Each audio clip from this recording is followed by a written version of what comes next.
샬롬, 좋은 아침입니다. 2026년 2월 7일 매일 성경 순서에 따라서 오늘은 요한복음 3장 16절부터 21절까지 말씀을 함께 묵상하고 기도하는 시간을 가지도록 하겠습니다. 오늘 말씀의 제목은 하나님께서 세상을 이처럼 사랑하사입니다. 오늘 우리가 함께 읽었던 이 본문 말씀은 성경 전체를 요약하는 전체의 요절이라고 불릴 수 있는 3장 16절 말씀을 포함하고 있습니다. 그리고 온 인류를 향하시는 하나님의 거대한 사랑의 그 동기와 그에 따른 심판을 함께 다루고 있습니다. 하나님께서는 독생자 예수 그리스도를 이 땅에 보내신 목적과 그 이유를 밝히고 계시는데 그것은 세상을 심판하기 위해서가 아니라 하나님께서 우리를 구원하기 위해서 보내셨다라고 말하고 있습니다. 그러나 많은 사람들이 빛으로 오신 예수 그리스도를 거부하고 어둠을 사랑하며 스스로 자기 자신을 심판 아래 머물게 하는 것들을 성경은 이야기하고 있습니다. 이제 우리 한 절씩 말씀을 살펴보면서 성경이 말하고 있는 진의를 함께 나누도록 하겠습니다. 먼저 첫 번째 단락에서는 하나님의 사랑과 독생자 예수 그리스도에 대해서 기록하고 있습니다. 자, 16절을 먼저 좀 보게 되면요. 하나님이 세상을 이처럼 사랑하사 독생자를 주셨으니 이는 그를 믿는 자마다 멸망하지 않고 영생을 얻게 하려 하심이라.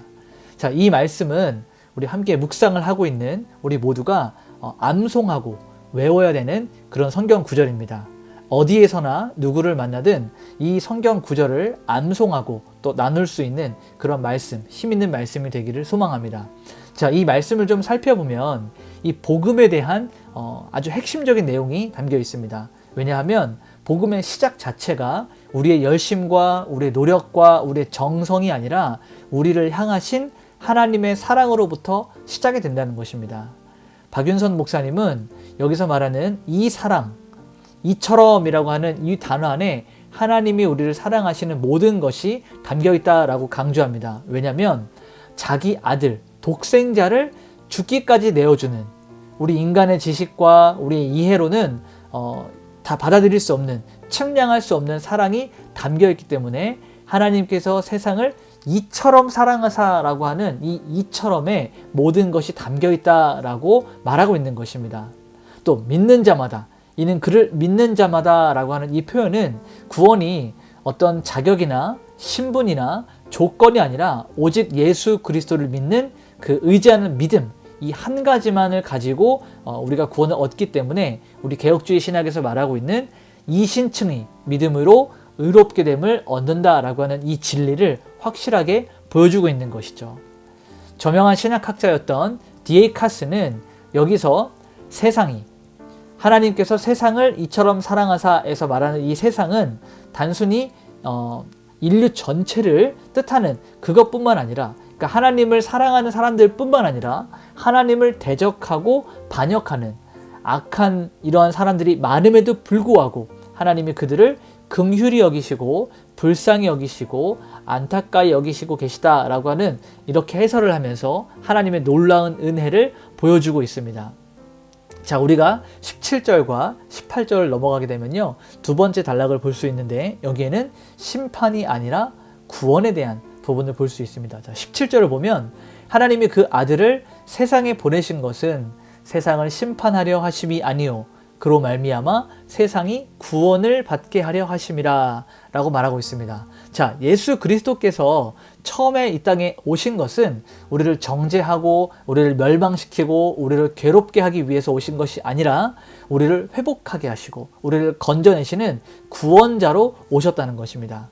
물론 예수 그리스도께서 다시 오실 때 처음 오신 것을 우리가 초림이라고 얘기한다면 다시 오시는 것을 재림이라고 얘기하는데 물론 주님께서 다시 이 땅에 재림하실 때는 심판자로 오시게 되십니다. 그런데 처음 이 성경 요한복음이 쓰여지는 이때 처음 오셨을 때는 우리를 구원하기 위한 구원자로 이 땅에 오셨다는 사실을 우리는 기억해야 됩니다. 자, 18절을 보게 되니까 그를 믿는 자는 심판을 받지 아니하는 것이요 믿지 아니하는 자는 하나님의 독생자의 이름을 믿지 아니함으로 벌써 심판을 받은 것이니라 라고 말하고 있어요.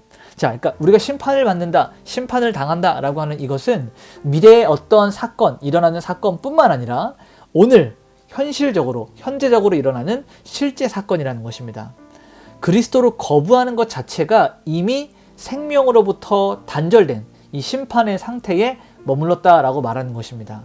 우리는 심판받으면 굉장히 어려워지고 힘들어지고 무슨 큰일을 당하는 것처럼만 생각하고 있는데, 그것뿐만 아니라 이미 하나님을 모르고 살아가는 그 자체가 비극적인 삶을 살아가고 있다, 심판에 놓여진 것이다 라고 우리는 해석하고 해설할 수 있는 것입니다.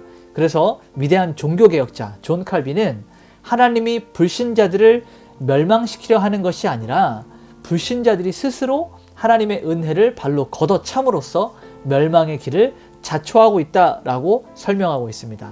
자, 마지막 세 번째 단락은 19절부터 21절까지 말씀인데요. 여기에는 그 행위가 드러나는 빛과 어둠에 대해서 설명하고 있습니다. 자, 19절, 20절을 보게 되니까 그 정죄는 이것이니 곧 빛이 세상에 왔으되, 여기서 말하는 빛은 예수 그리스도죠. 그 빛이 세상에 왔으되 사람들이 자기 행위가 악함으로 빛보다 어두움을 더 사랑한 것이니라. 여기서 말하는 빛은 예수 그리스도고 어둠은 죄악을 말합니다. 그러니까 사람들이 태어날 때부터 악한, 우리가 전적 타락한 존재이기 때문에 예수 그리스도, 빛나는 그 예수 그리스도보다 죄짓는 어둠을 더 사랑한다라고 성경은 말하고 있습니다. 연이어서 악을 행하는 자마다, 죄악을 행하는 자마다 빛을 미워하여, 예수 그리스도를 미워하여 빛으로 오지 아니하나니 예수 그리스도께로 나아오지 않는다는 것입니다. 이는 그 이유를 설명하는데요.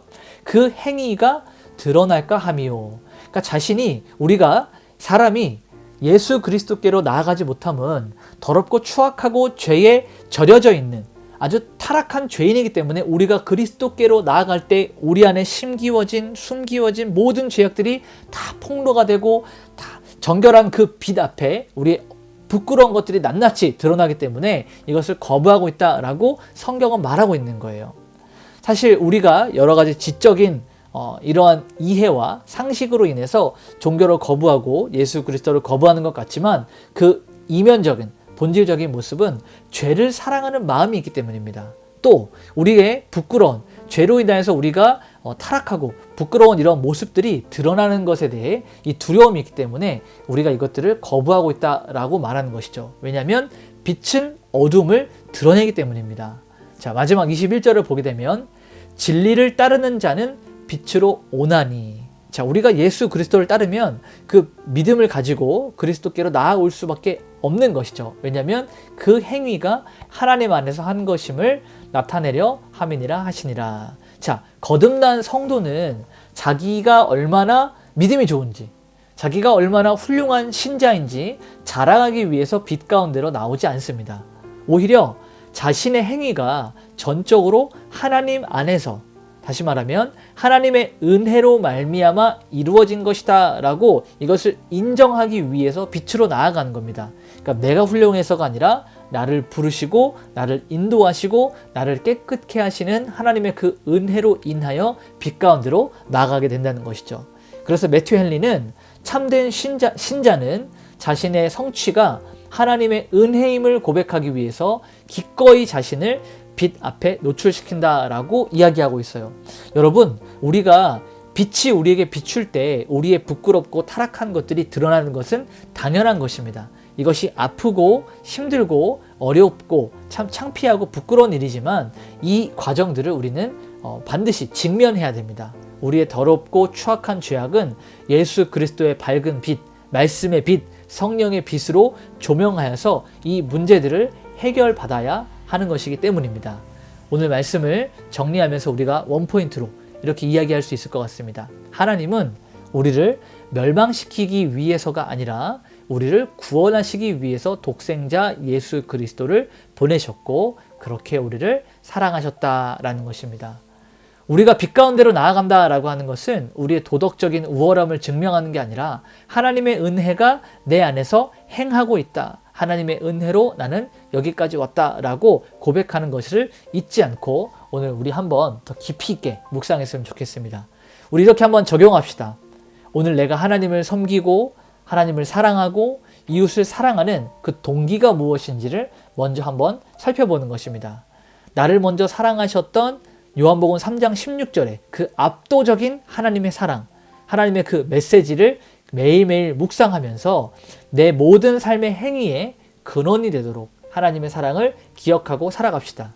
그리고 우리 같이 한번 이렇게 기도합시다. 주님, 독생자를 아끼지 않으셨던 주님의 그 사랑, 하나님의 그 사랑을 날마다 묵상하며 심판이 아닌 구원에 거하는 그 평안을 날마다 누리게 하여 주시옵소서. 우리 이러한 마음으로 같이 기도하면서 오늘 하루를 하나님께 온전히 올려드리도록 하겠습니다. 기도하시겠습니다.